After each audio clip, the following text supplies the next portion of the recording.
जिंदगी के कुछ सूत्र बहुत सरल है, आंखों से दिखाई पड़ते, लेकिन जिन्हें तुम समझदार कहते हो, जिन्हें तुम योग्य कहते हो, जिन्हें गुरु कहते हो, जिन्हें जगत गुरु कहते हो, वो बात केवल उन्हीं को समझ में नहीं आती। इसका मतलब उन्होंने भेष बना रखा है। जैसे ये जो हम है ना, हम बीज से प्रकट हुए। बीज किसका था? पितरों का था। और जब से हम इस धरती पर आए हैं, हम केवल एक ही यात्रा कर रहे हैं, दक्षिण दिशा की। और जो दक्षिण दिशा की यात्रा हम कर रहे हैं ना, इस दक्षिण दिशा के अंतिम पड़ाव पर सर्वांग सुंदरी हमारा इंतजार कर रही है, जो हमें अपने बाहों में लेकर हमें चिर निद्रा तक ले जाएगी, जो परमानंद प्रदान करेगी। उसका नाम है मृत्यु सुंदरी।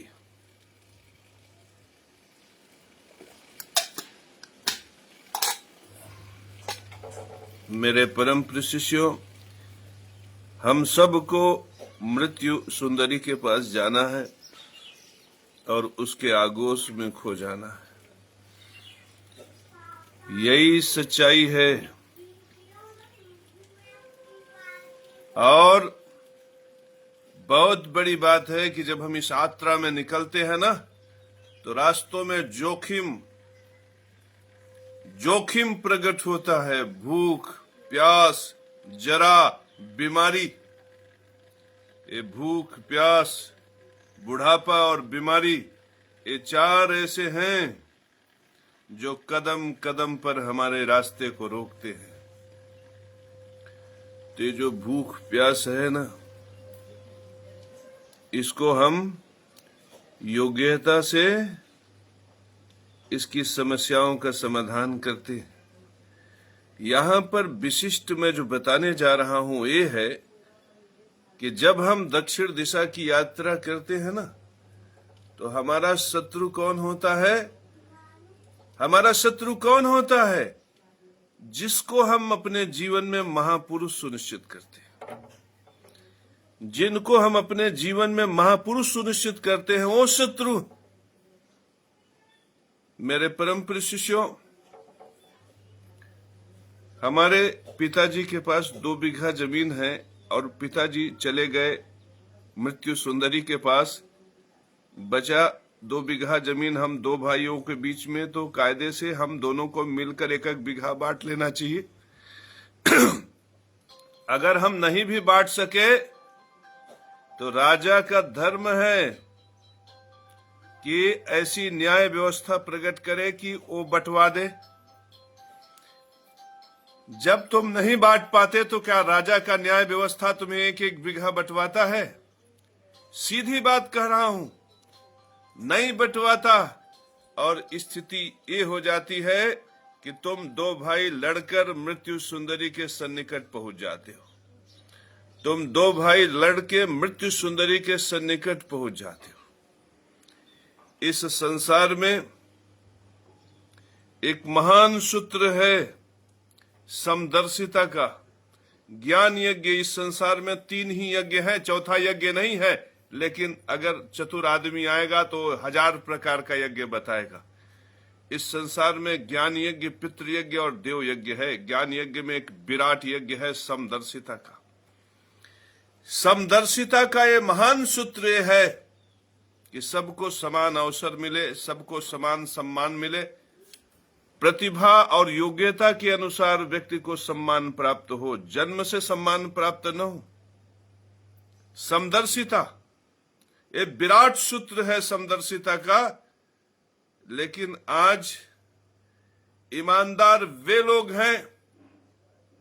आज कोई परिवहन मंत्री नितिन गडकरी की तरह प्रकट होगा, वो अपने ही किसी विश्वास पात्र कंपनी को सारे ठेके दे देंगे और वे अपने मशीनरी सिस्टम से पूरे भारत देश में रोड बनाएंगे और जितना मुनाफा होगा सब पर उनका एक अधिकार होगा। उसमें केशव महाराज की कोई भूमिका नहीं होगी। क्या ये समदर्शिता है? या एमबीबीएस की सीट निकलेगी, उसमें 2 करोड़ लेने वाले, 2 करोड़ देने वालों का एडमिशन हो जाएगा। गरीब रिक्शे वाला, खुमचे वाला, ठेले वाला, सोचो 90-95% आबादी 2 करोड़ रुपया एमबीबीएस का फीस देने में अक्षम है, वो नहीं दे सकती, तो उनके लिए जन्मजात ये अधिकार छिन जाता है। तो ये जो समदर्शिता का सूत्र है ना, ये तो भगवान ब्रह्मा का सूत्र है ना। भगवान ब्रह्मा ने क्यों बनाया समदर्शिता का सूत्र? इसलिए कि संसार का हर प्राणी चैन से जी सके। और इस समदर्शिता को नष्ट करने का काम, ध्यान से देखो, सीधे सीधे दिखाई पड़ेगा कि प्रेमानंद, रामभद्राचार्य, धीरेन्द्र शास्त्री, शंकराचार्य, मुख्यमंत्री, प्रधानमंत्री, परिवहन मंत्री, भूतल परिवहन मंत्री, ये सब भगवान विष्णु का धर्म, सनातन धर्म ही नष्ट कर रहे हैं ना। सब साख से दिखाई पड़ता है, तुम देख लो। लेकिन फिर भी ये लोग छाती पीट पीट के कहते हैं मैं सनातनी हूं, मैं सनातन धर्म को शिखर पर ले जाऊंगा। सोचो, इनका शिखर सनातन धर्म का है कि ये सनातन धर्म के सूत्र और सिद्धांतों को नष्ट कर देंगे। इन्होंने सनातन धर्म सूत्र को नष्ट करके अपने विचारधारा का, जिसमें ये समाज का दोहन कर सके, समाज को लूट सके, ऐसे सूत्रों को धर्म सूत्र बना दिया। मेरे परम प्रिय शिष्यों, सनातन धर्म सूत्र बुद्धि में है, जो सबको समान अधिकार प्रदान करे और समदर्शिता के सूत्र को समाज में स्थापित करे। लेकिन समदर्शिता के नाम पर यदि तुम चले जाओ, शंकराचार्य के दरबार में तुमको जूता मिलेगा, रामभद्राचार्य के दरबार में चले जाओगे लात मिलेगा, अगर धीरेन्द्र शास्त्री और प्रेमानंद के दरबार में चले जाओगे तो घूसे मिलेंगे, और भूल कर भी मोदी, नरेंद्र मोदी और योगी आदित्यनाथ के दरबार में मत चले जाना, वहां जिंदगी पर भी कहर पड़ सकता है। तो सनातन धर्म के पालन करने वाले ये लोग शीशे में अपना चेहरा देखें कि क्या सनातनी है, सनातन धर्मी है। सनातन धर्म मंदिर की दीवारों से सुनिश्चित नहीं होता। मंदिर के दीवारों से सिर्फ सनातन धर्म सुनिश्चित नहीं होता, सनातन धर्म सुनिश्चित होता है उस मंदिर की पुजारी से, जिस पुजारी में केवल मनोहर चौबे का लड़का नहीं होना चाहिए, कल्लू पासी का भी लड़का होना चाहिए, सत्यनारायण प्रजापति का भी लड़का वहां होना चाहिए, केशव महाराज का भी लड़का वहां होना चाहिए। मेरे परम प्रिय शिष्यों, मनोहर दहीकार का लड़का भी वहां होना चाहिए। होना चाहिए कि नहीं होना चाहिए? मेरे परम प्रिय शिष्यों, यदि मंदिर में धर्म के सूत्र स्थापित कर दिए गए होते, यदि सनातन धर्म के मंदिर बना दिए गए होते, मेरे परम प्रिय शिष्यों, तो आज हमारी दुर्दशा न होती। मेरे परम प्रिय शिष्यों, आज हम मिट जाते हैं, मर जाते हैं कचहरी में। कचहरी में हमें रोग मिलता है, बीमारी मिलती है। सोचो, हमारे ही पिता का हिस्सा, अधिकार हमें नहीं मिलता। जब हम कचहरी में जाते हैं तो दलाल मिलता है हमें, न्यायाधीश तो मिलता ही नहीं। न्यायाधीश ने अपने कपाट बंद कर लिए हैं, हमें मिलता है दलाल, बिचौलिया। कहता है 10,000 दो तो न्याय मिलेगा, 15,000 दो तो न्याय मिलेगा, 25,000 दो तो न्याय मिलेगा, 50,000 दो, 1 लाख दो, 2 लाख दो, 4 लाख दो, 10 लाख दो। इस प्रकार से कचहरी के सामने लोग बुरिया बिस्तर लगा लगा के बैठे हैं। जैसे व्यक्ति आम अमरूद बेचता है, उसी तरह से न्याय बेचने वाले बैठे हैं वहां। 500 वाला न्याय, 50 रुपए वाला न्याय, 200 वाला न्याय, 500 वाला न्याय, 5,000 वाला न्याय, 5 लाख वाला न्याय। मेरे परम प्रिय शिष्यों, हमारे पास जब 10,000, 5,000, 20,000 नहीं होता तो हमारे अधिकार छीन जाते हैं। ये अधिकार छीनने वाला कौन है? मेरे परम प्रिय शिष्यों, ध्यान से देखो, जो सबसे ऊपर की कुर्सी पे बैठा है उसने ऐसी व्यवस्था दी है। तुम जब प्राइमरी में जाते हो ना, जिस प्राइमरी में पढ़कर हम लोग आज पोस्ट ग्रेजुएट हुए, उस प्राइमरी में जब तुम जाते हो तो वहां का टीचर तुमसे उदंड बात करता है। वहां की दीवारों से पानी टप टप टप चूता रहता है, और वहां पे शिक्षा की व्यवस्था के जगह पर अंधकार की व्यवस्था स्थापित कर दी जाती है। क्यों जानते हो? क्यों जानते हो? तुम मजबूर हो जाओ, तुम बेबस हो जाओ, तुम लाचार हो जाओ किसी प्राइवेट शिक्षण संस्थान में अपने बेटे का एडमिशन कराने के लिए। ये व्यवस्था किसने दी है जानते हो? वो जो सबसे ऊपर की कुर्सी पे मुर्तजा अरदाली के ऊपर बैठा है, मेरे परम शिष्यों, जो अपने आप को भगवान कृष्ण और भगवान राम का अवतार सुनिश्चित करने में लगा है, वह बैठा है, उसने दिया। जब तुम प्राइमरी में अच्छी व्यवस्था नहीं देखते तो तुम मजबूर हो जाते हो किसी सिटी मॉन्टेसरी, किसी उत्कृष्ट इंटरनेशनल स्कूल में भेजने के लिए, जहां पे साल भर में तुमसे 70,000, 80,000, लाख, 1.5 लाख, 2 लाख रुपया फीस वसूला जाता है, और तुम्हारी ये दक्षिण दिशा की यात्रा कठिन हो जाती। तो दक्षिण दिशा की यात्रा में तुम्हें 500 किलोमीटर चलना है, तुम 50 किलोमीटर में निपुर जाते हो। और ये 50 किलोमीटर में निपोरने का काम उन लोगों का है जिनको तुम गुरु, जगत गुरु, जिनको तुम राम का अवतार, कृष्ण का अवतार कह रहे हो, तुम्हें निपोरने का काम कर रहे हैं। और वो निपोर इंडस्ट्री चला रहे हैं इस संसार में। इस संसार में भ्रष्टाचार इंडस्ट्री, निपोरने की इंडस्ट्री वो लोग चला रहे हैं, और उनसे अरबों खरबों की उनकी कमाई है। और इस कमाई में जो निपोरने वाला सबसे बड़ा सम्राट है, निपोर सम्राट, वो किसी एक का पैर छू के कहता है, गुरुदेव हम आपकी शरण में आए हैं, आप हमें ज्ञान के भंडार से युक्त कर दीजिए। तो ज्ञानी भंडारण उठता है। जिसके पास आंख भी नहीं है देखने के लिए, वो ज्ञानी भंडारण उठता है, उसको आशीर्वाद देता है, कहता है कि हे पुरुषोत्तम, मैंने आपको पहचान लिया, आप पूर्व जन्म में राम थे, फिर आप कृष्ण हुए, फिर आज सम्राट बनकर प्रकट हुए हैं। मेरे परम प्रिय शिष्यों, इस तरह से ज्ञानी भंडारण और निपोर चंद सम्राट, ये दोनों मिलकर हमारी जिंदगी को इतना कठिन कर देते हैं कि हम चैन से जी नहीं पाते।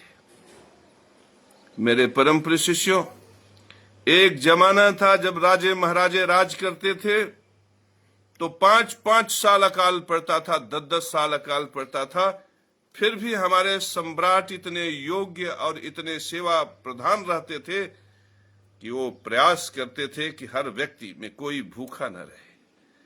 राजा के लिए प्रजा उसके संतान के जैसे होती है। तो जमाना था जब राजा ये सोचता था कि कोई प्रजा भूखी न रहे। वो अपने मंत्रियों को इस प्रकार से लगाते देते थे कि कोई प्रजा भूखी न रहे। उनका उद्देश्य ही था प्रजा की सेवा। लेकिन आज की स्थिति यह है कि हमें मारने के लिए कोई कसर नहीं छोड़ी जाती। ये तो नारायण है जो हमें बचा रहे हैं,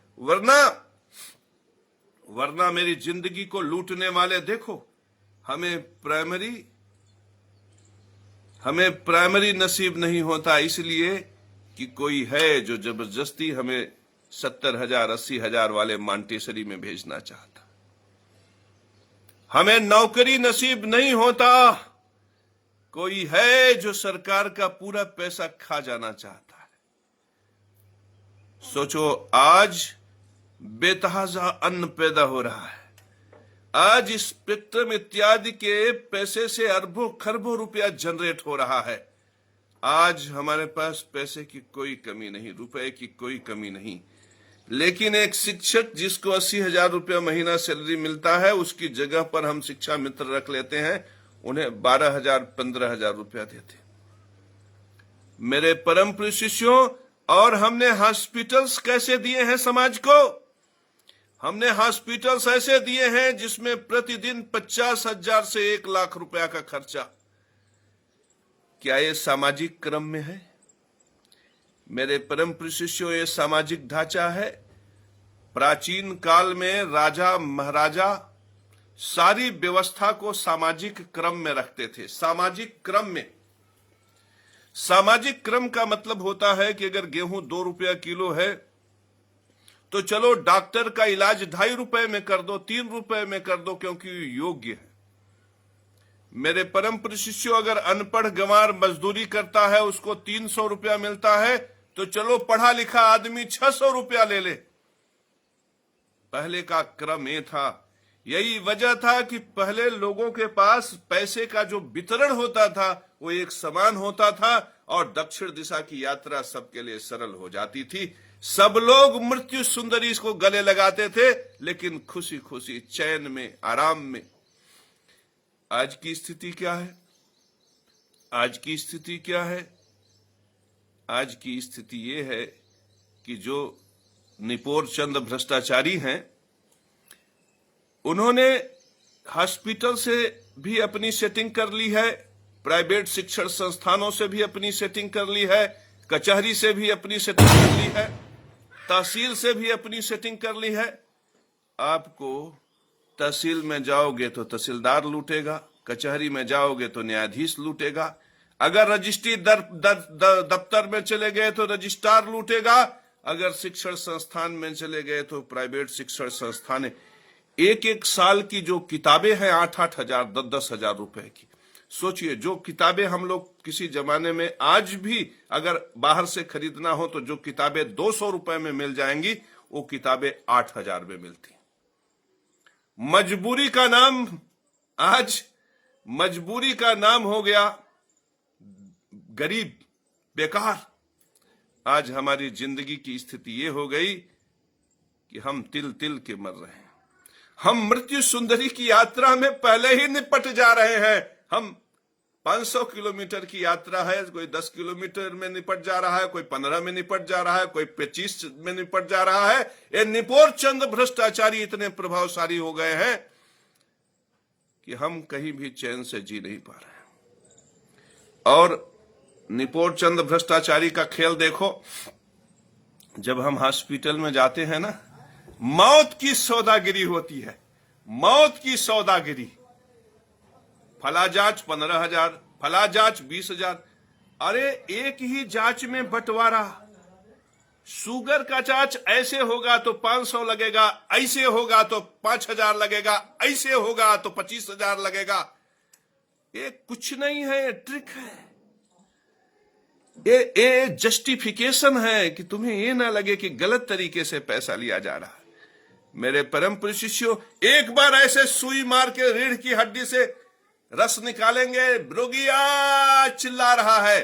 जांच कितने का हुआ? 25,000 रुपए का। उसमें नहीं आया कुछ।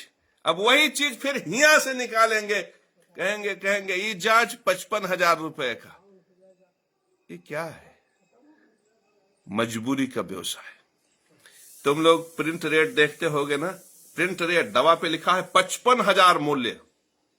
55,000, 55,000 का वो है। मैन्युफैक्चरिंग कास्ट पे जाओ, दिखाओ किससे बना है, कैसे बना है, पारदर्शिता ले आओ, दिखाओगे। सोचिए, एक सिरप इतना बड़ा 100 ml का सिरप, उसकी प्राइस 1100, 2100, 2500।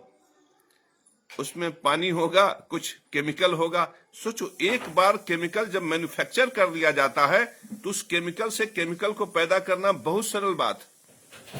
लार्ज स्केल पर यदि कोई केमिकल बना लिया जाए तो 10 पैसे भी उस पर कास्ट नहीं आती। लेकिन ये सुनिश्चित करते हैं किसी का कास्ट 2100, 2500, 5500। और हम इन्हें देने के लिए इसलिए विवश हैं क्योंकि हमारा बेटा कहीं मर रहा होता है, कहीं बाप मर रहा होता है, कहीं भाई मर रहा होता है, कहीं भौजाई मर रहा होता है, और मीडिया वाले कहानी बना बना के ले आते हैं। मीडिया वाले कहानी फिल्म बना देते हैं। इस पे सोचो, इतने गए गुजरे हैं, फिल्म बनाते हैं। ये फिल्म बनाएंगे कि किसी का बेटवा बीमार है, किसी का बेटवा बीमार है, वो बैंक लूट के पैसा डॉक्टर को देता है। किसी का बेटवा बीमार है, वो अपहरण करके किसी को पैसा ले आके देता है। किसी का बेटवा बीमार है, घर बेच के, मकान बेच के पैसा ले आकर देता है। लेकिन आज तक कौनो ऐसा फिल्म नहीं बना पाए जिसमें ये बताएं कि ये 5 लाख 10 लाख रुपया लगता कहां है। अगर हिया ट्यूमर है मेरे परम प्रिय शिष्यों, 10 रुपया के कैंची से और 15 रुपए के सामान से ऐसे काटे, वहां से ट्यूमर निकाल के बाहर कर दिए, इसमें 5 लाख रुपया कहां से लगा।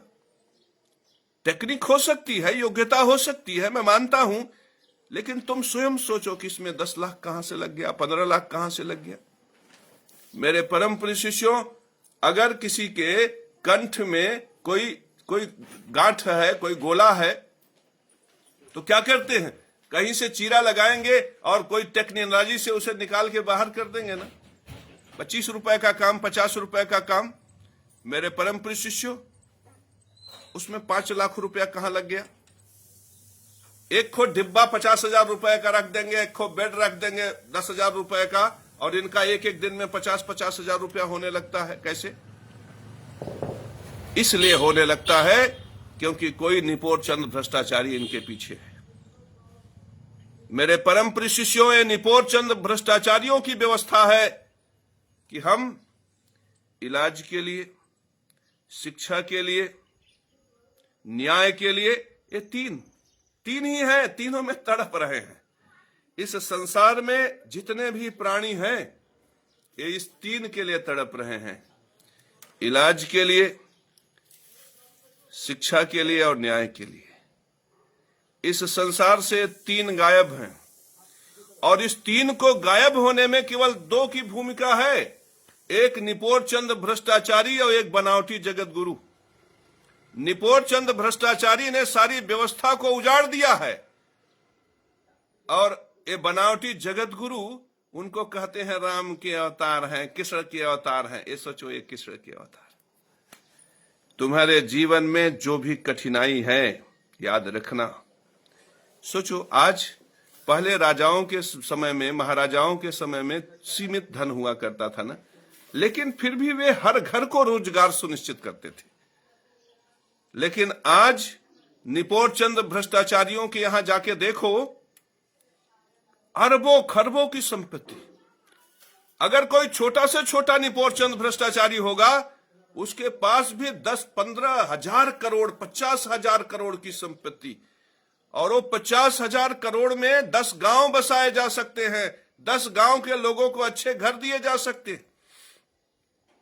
आज स्थिति यह है कि एक कमीशन खोर एक बार में 50-50, 60-60 करोड़ रुपया कमीशन ले लेता है, और एक व्यक्ति, एक ईमानदार आदमी 1-2 लाख के लिए कोर्ट कचहरी की एड़ियां घिसते घिसते मर जाता है। मेरे परम प्रिय शिष्यों, तो स्थिति क्या है कि मृत्यु सुंदरी के सन्निकट जाने की जो यात्रा है, ये निपोर चंद भ्रष्टाचारियों की वजह से हमारे जीवन में बहुत कठिन हो गया है।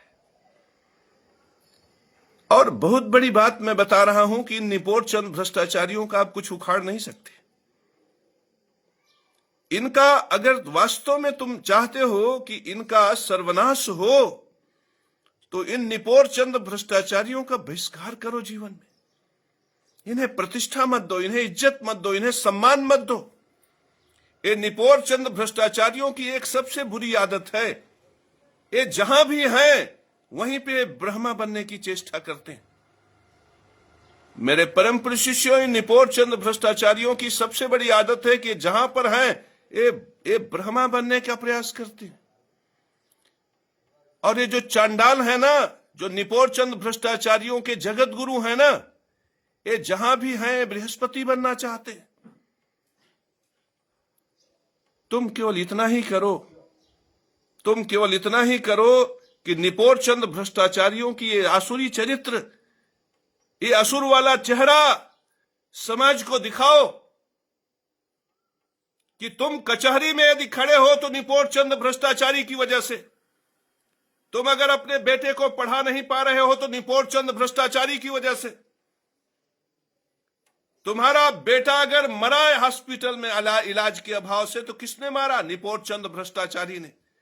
और ऐसा कोई नहीं है, 8-10 लोग जो हमें देख रहे हैं ना, इसमें से ऐसा कोई नहीं है जिसके घर में कोई बीमार ना हुआ हो और निपोर चंद भ्रष्टाचारी ने उसे मारा ना हो।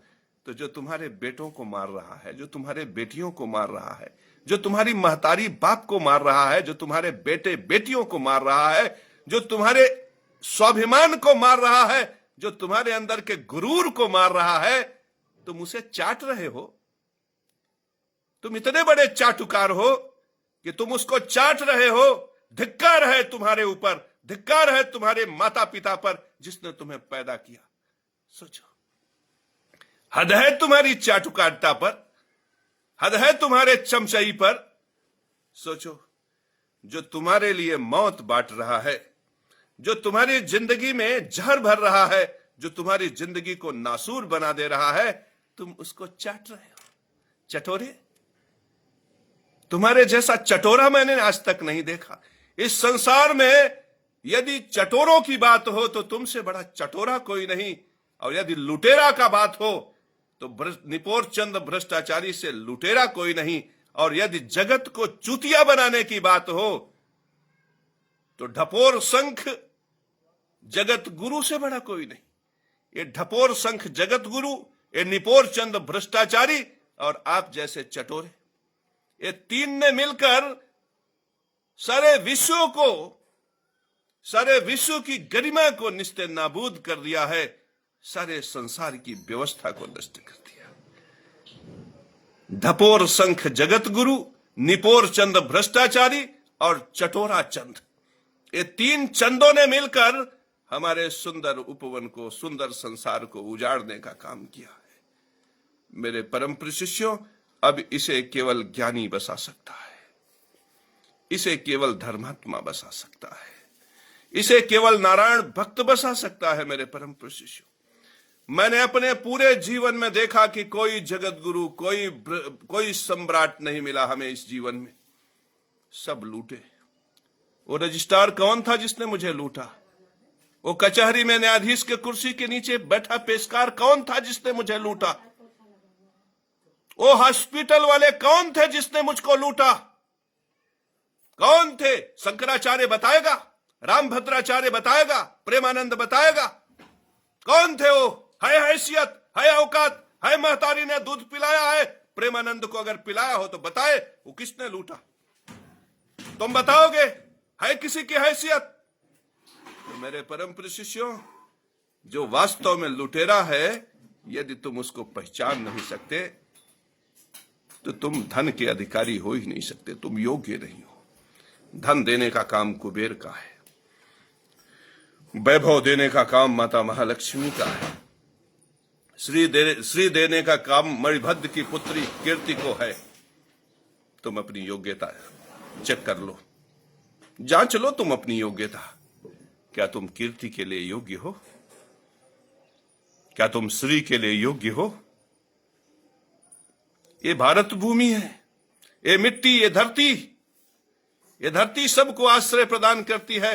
तुम इस धरती के लायक हो? चेक कर लो अपनी योग्यता। निपोर चंद भ्रष्टाचारी के लिए गुलामी करने वालों, ढपोर चंद जगत गुरु के लिए संकीर्तन करने वालों, और तिल तिल के इस धरती पे कीड़े मकोड़ों की तरफ मरने वाले, तुम योग्य हो? एक बार अपनी योग्यता पे विचार करो कि तुम कहां हो, और चिंता मत करो।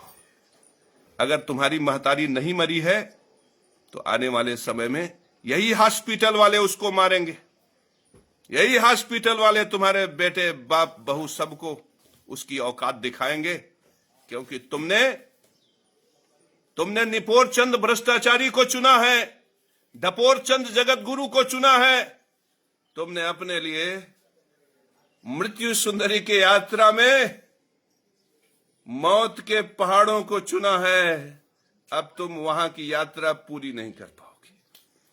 याद रखना इस बात को, तुम दक्षिण दिशा की यात्रा पूरी नहीं कर पाओगे, और बीच में ही तिल तिल के मरोगे। यदि तुम चाहते हो कि तुम दक्षिण दिशा की यात्रा पूरी करो तो ज्योतिष शास्त्र के सूत्रों को समझो। इस शरीर का रक्षक दो ही है, ज्ञान और भाग्य। ज्ञान तुम्हें मुझ जगत गुरु से प्राप्त हो सकता है और भाग्य तुम्हें तप जप स्वाध्याय और दर्शन से प्राप्त हो सकता है।